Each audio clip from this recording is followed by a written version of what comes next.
Over the last few weeks, we have been so busy, and a lot of those little jobs that a homestead requires have started to build up. Hello. And today I'm going to be bringing you guys with me as I try to get things back in order. This may be a small property, but not surprisingly, it's still a very big job. And if I don't keep chipping away at it, our dreams of building a productive homestead will never happen and they'll just fade away. Welcome back to Homestead on the Rock.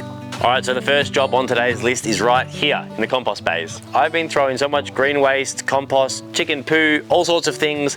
Everything that's compostable has been going into this bay here. And as you can see, the chickens have been loving it. Look out the way. Look out, look out. Whoa, that's not meant to happen. Off you get. There was times when I'm just throwing wheelbarrows and wheelbarrows of weeds in here, and to be seeing really nice, fluffy compost like this come from that so far is really satisfying. And it's actually been such a rewarding process. Look out. Sooner or later, I want to be using this compost in my garden. So what I want to do is get this old stuff into the second bay so I can start separating the compost that's been here for a while and it's aged and it's ready, and then new stuff that's coming in that can sit here and age a bit longer. Hey, how'd you get? How'd you get? Quick, out. Quick, there you go. Thank you.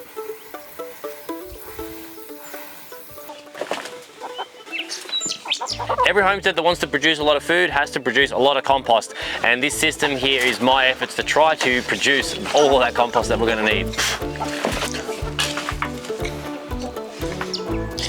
They're having a lot of fun now that I've flipped up all this dirt.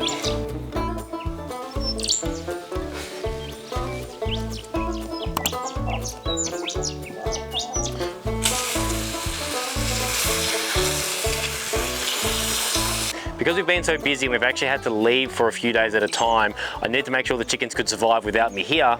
So including the water feeder here, we actually left a bucket of water here for them. And you'll see I left a little hole here for the chickens to get in and out. Inside the chicken coop, I have replaced this bedding once. So all the mulch and poo that was in here, I swept it out and put it into there. So that is now obviously in there. I'm still using these nesting boxes, but they're working perfectly, as you can see. Well, they're not nesting boxes, they're just pots, but yes, the chickens know what to do. And again, because we were gone for days at a time, I actually left this feeder hanging from the ceiling so that they had a continual supply of pellets. I also added a supply of shell grit here, so they can always come in here and get whatever they need whenever they want. Good job. As far as I can tell, so far the chickens are loving living here. We've got 6 chickens, they seem happy, and we're getting 4, and to be honest, 5 eggs a lot of the time. So 4 or 5 eggs every single day from 6 chickens. We're very happy with that. Now, if you live on a really big property and you've been homesteading for years, looking after chickens and making compost is probably just a part of life and you don't consider it a really big job. But someone like me who's new to all this, trying to create as much compost as possible, is still something that I have to think about, something I have to plan, something I'm learning, and still a really big job. All right, this next job is a big one. I need to try to catch up on all this grass mowing, weeding. Oh boy, how tall this grass is. It's ridiculous. You can literally see the grass growing higher than my front fence. But this is the first time I've had the property at the start of spring, and this is the first time me realizing how fast and how high grass grows in spring. My plan is to just go along the edges first. If I can do all the edges and everything that needs to be done with whippersnipper. I have just come up with the idea of doing a little controlled burn off while I'm here, and then as I'm whippersnippering any sticks that I find, I can throw in here.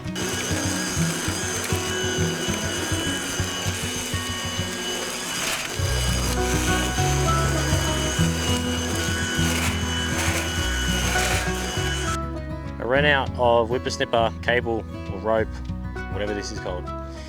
While I wait to figure out how I'm going to mow the lawns, I'll show you and check in on my worms, because later today I need some worm castings for my garden.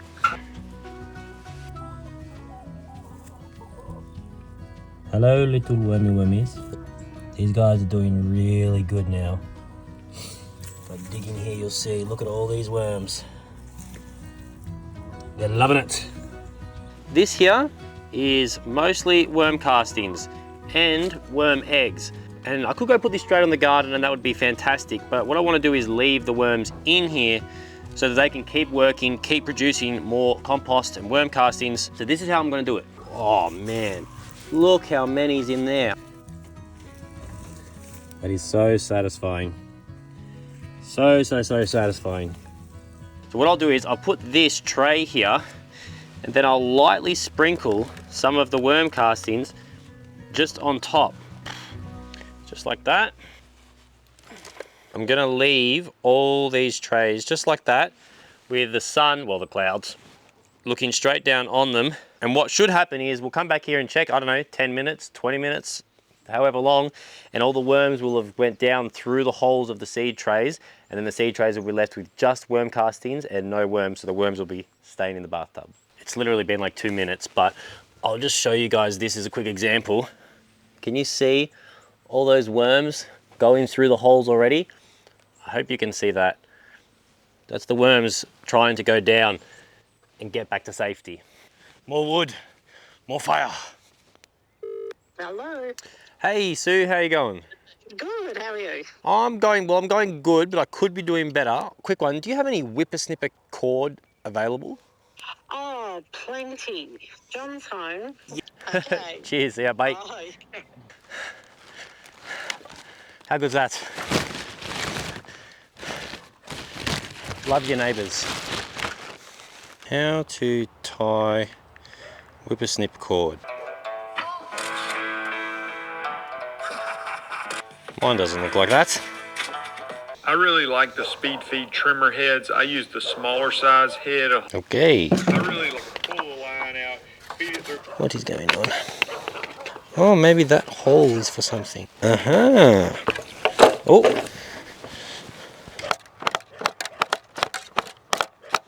Ha ha ha! Booyah! When Samantha and I decided to start a homestead, of course we started looking for 1,000 acres with mountains in the backdrop and a river flowing through it. But we quickly learnt our budget meant we had to start with something much smaller. I am a bit prideful and it did hurt me initially to only get 1/4 acre. But since then, I've learnt bigger properties require bigger sheds and bigger machinery and bigger jobs to keep things in order. If you just start homesteading with what you have, you'll quickly learn that there's a lot to learn. And you might just find that you're quite happy that your project is a little bit smaller than you once envisioned. Okay, so I have got nowhere near done as much as I would have liked to get done. Here, there was a whole lot of stuff that is now here.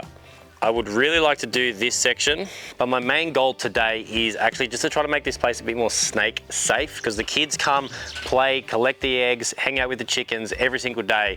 And obviously with all this really tall grass so close, it's a little bit snake scary. So even though I couldn't get all of it done today, what I am gonna try to do is just put some mulch around. Oh, I'll just show you. Even though my project is quite small, I've struggled with making decisions on where to put things, where to build my garden shed, plant the fruit trees, or even make what seems like a small decision, where to start a mulch footpath.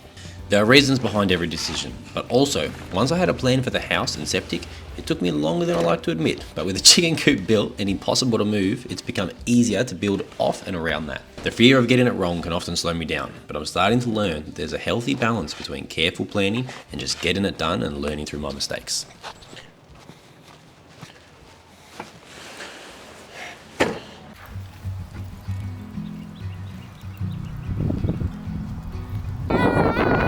Hi, Zippy.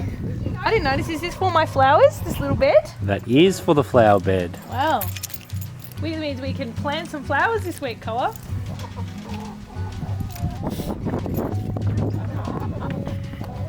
Yeah. Oh, wow, how much?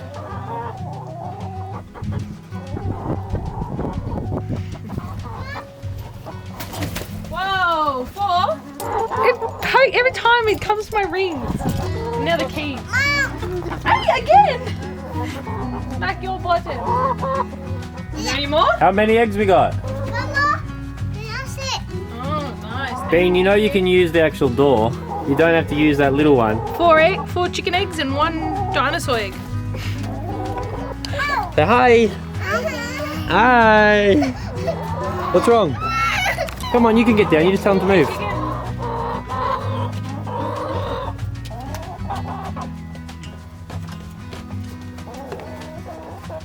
Dad coming through, watch the chickens.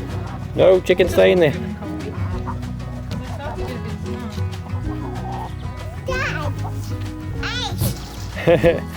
I know, I've been shoveling it all out.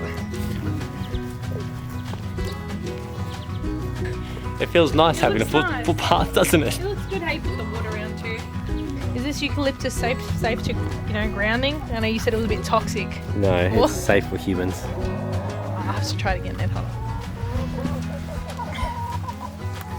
Oh, he did it! He literally took his shoes off without me saying he's doing it. Can you connect it? How did you know Mum was doing grounding? You like it on your toes?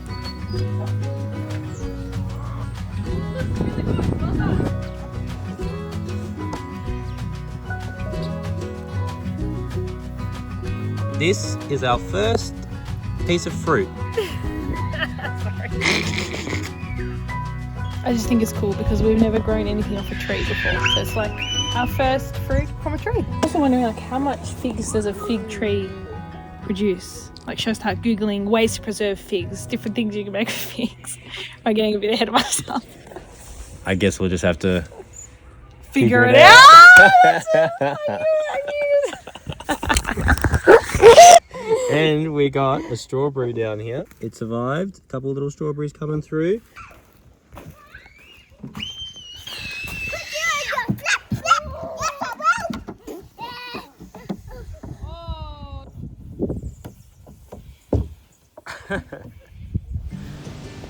The weather has turned a little bit wild, but we still have some more jobs to do. These little garden beds at the front of our rental property, they may be small, but they still require a lot of work. I started planting these garden beds just over a month ago. Previously they were neglected and full of weeds. Everything looks like it's growing great, but as you can see, if I don't keep on top of it, pretty soon these beds will just be full of weeds again. Now for those of you who've seen my no rules gardening video, you'll enjoy seeing what's in here. If it looks like I planted 1,000 things in this bed and it's all sprouting, that's because that's exactly what happened. It's actually not that easy to tell what's a weed and what is a seed that I planted. If I accidentally pull up one or two of the seeds I planted, I don't think it's going to matter. This one is a bit more of a problem. Honestly, weeding does sound like a bad job, and generally speaking, it's not a whole lot of fun, but this is still a relatively small garden area, and it didn't take me too long to get through all these beds and weed them all, and I actually think that it can be slightly therapeutic. It's a little bit enjoyable. However, I did not get all of this bed done, and I don't think I'll be getting all of the grass out of this today. But the rest look great. All the worm castings that we harvested from the worm farm before are in this box now. Learning about the circle of life and creation has become a real hobby of mine. From the garden to the dinner plate, to the compost, and then back to the garden. It's a very satisfying process, and I encourage anybody and everybody to start a compost, or if you're feeling a little bit adventurous, maybe even a worm farm. All those worm castings and nutrients are sitting on the surface of the beds, but now it's time to water it all in with this week's sponsor, Hoselink. Watering the garden is a big job, and I do this front yard pretty much every single morning after I feed the chickens. Since having this Hoselink, I genuinely look forward to coming here every single day and watering this because it really does just make it so much easier. At the back of this rental property, I've also got another little herb garden and a netted vegetable garden, and every day it is much more annoying. I have to go and get the old hose off the wall and then unwind it and pull it out, and hopefully it doesn't get any kinks. And to top it all off, that hose actually isn't even long enough to reach into my little vegetable garden there, so I water the garden shooting through the bird netting. Anyway, point of the story is that I much prefer watering this front yard. Now this is just the standard sprayer that it comes with, but you've got all your classic options, your shower, cone, whoa, I'm getting soaked, jet, full, center, vertical, mist, flat, shower, cone. And I am soaked because that was spraying all back on me, but you get the picture. They do have two different length options, so you can choose a 20-meter one or the 30-meter one depending on what you need. Now when the hose is extended all the way out and you want to retract it to go back over and water the beds on the other side, all you do is just give it a little pull like that, and then it will start retracting back in, just like that. I would really like to get another one of these for my garden out the back, but I'm definitely going to be getting another Hoselink for on my homestead. Maybe I'll get 2 of the 20-meter ones, or I'm gonna get just one of the 30-meter ones. I'm not sure, but I'm definitely gonna be getting it over there. This is the Evolve retractable hose, and if you guys wanna get one for your garden or for your homestead, I'll leave a link in the description of this video so you can click on that and go and check them out. All right, so that is all the weeding on my front garden beds done, plus topping them up with a bit of compost, which is something that I've been wanting to do. In terms of gardening and homesteads, this is still a relatively small project, but again, going from having nothing, this is still a very big job. But it's one more job done. On to the next. Right at the back here of my little netted aviary garden thingy-majiggo, and this raspberry bush is right here in the corner. Now, if I'm not mistaken, I'm pretty sure that's going to grow and go everywhere, and then I'm going to have a massive raspberry bush with thorns and spikes, and it's just going to be a mess. All right, I need to put this raspberry bush somewhere that it can grow, be a big spiky prickly mess, and hopefully give us some raspberries this year.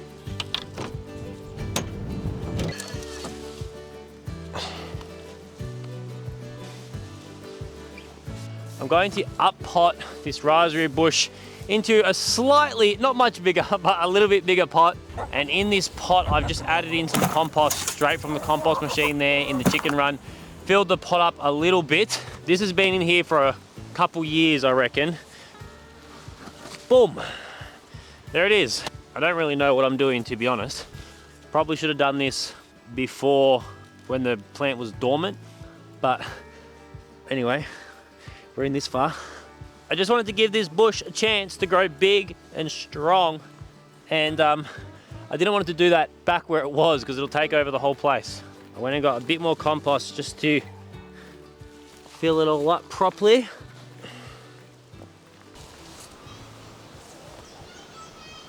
Yeah, I can hear voices. I think that's my children. And the chickens, you can also hear the chickens.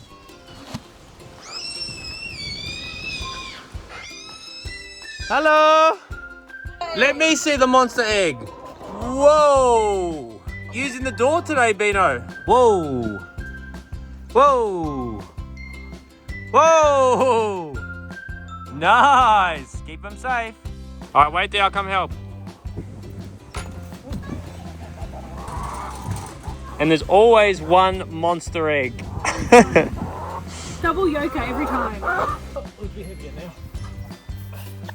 You on 0.5 on purpose? That is where our raspberry bush is going to go this year.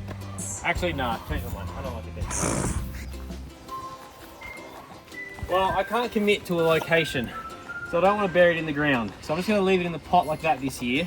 And if it needs, I'll build some sort of trellis or... Oh, you're not taking it out the pot. So I'm going to leave it in the pot this year because I don't want to bury it and then change my mind. Bury, haha, bury it. Bury it. Oh, I get it. I don't want to bury it. You know, we've been on the jokes with the trees lately, that big joke, this one. All right. The last thing I'm doing today is trying to mow some more of this grass. We've got to get all this grass down, one, so there's no snakes, but also I'm planning on planting a few things around here. Tomorrow, we're going to be sowing some seeds, because after all, it's spring, and this is Homestead on the Rock, and we want to grow some veggies!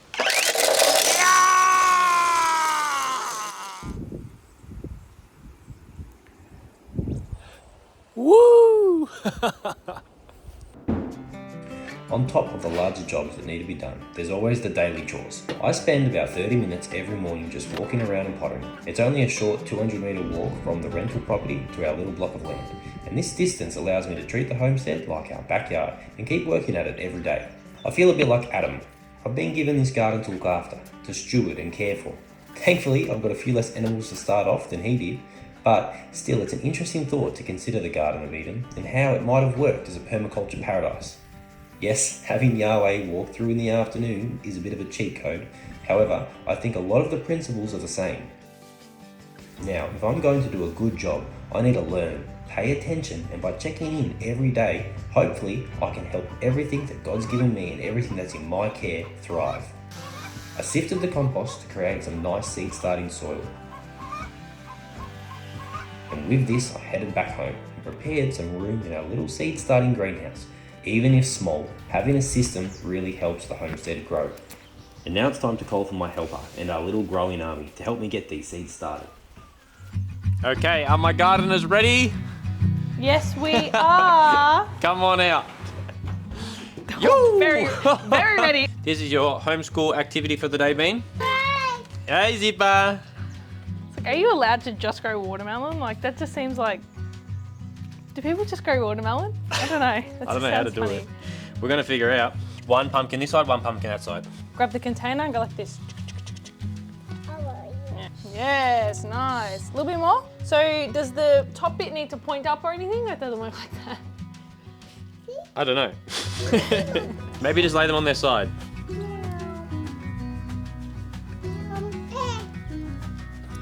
All right, next one.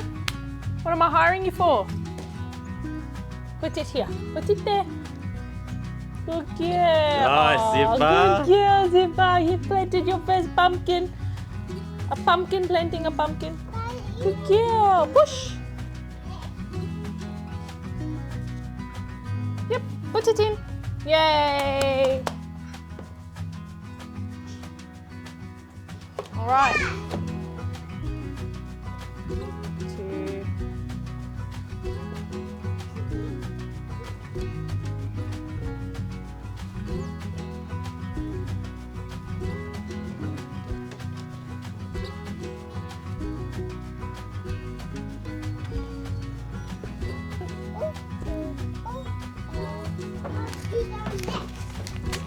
Some seeds are so much bigger than the other. It's like you think that this big seed here will produce like 10 kilos of fruit, but this little one will do like 2 kilos of fruit. But that's just my mind's probably not even true, but.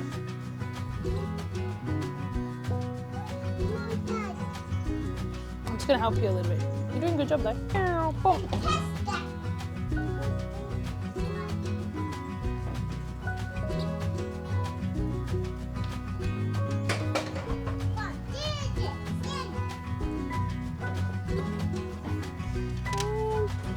Done. So I'm wondering, is it too early to come in here tomorrow and start checking if the sprouts have sprouted? That is my favourite thing about planting seeds, coming and looking if they've, you know, come out yet. You know how you like sprout grains and stuff like rice and wheat, and you can just do it in water and they'll eventually sprout. Yeah. Can you do that with like these type of seeds and then put them in the ground, or it doesn't work like that? Yeah, some people actually, from what I've seen, they sprout like their stuff in paper or a plastic bag. Yeah, okay. They sprout it, then they put it in the soil. Yeah. But I don't know exactly why. Cool. I think that's enough water. Lefty loose, right tight. Good night. As you guys have just seen, keeping on top of even a small homestead has a lot of big jobs. Each of us have work to do, and we all have our own jobs that need to get done. And slowly but surely, whether we know it or not, we're all slowly building something with our lives. And so for me, I'm choosing to build a little homestead. And yes, there are a lot of jobs that are involved, but I'm grateful, I'm happy, and I love this life. All the little jobs that you've seen me doing throughout this video, yes, they're still jobs, and yes, they take time, but I'm happy to do them, and I just see them more as a part of the lifestyle that I've chosen to live, and they're more just the steps that you have to take towards building a healthy homestead. I hope that this video has given you a nice little insight into what it might look like if you too decide to build yourself a little homestead. But if you do, make sure you remember the most important part, and that is to build your home on the rock. Don't forget to like this video, subscribe to the channel, and I'll see you in next week's video. Bye.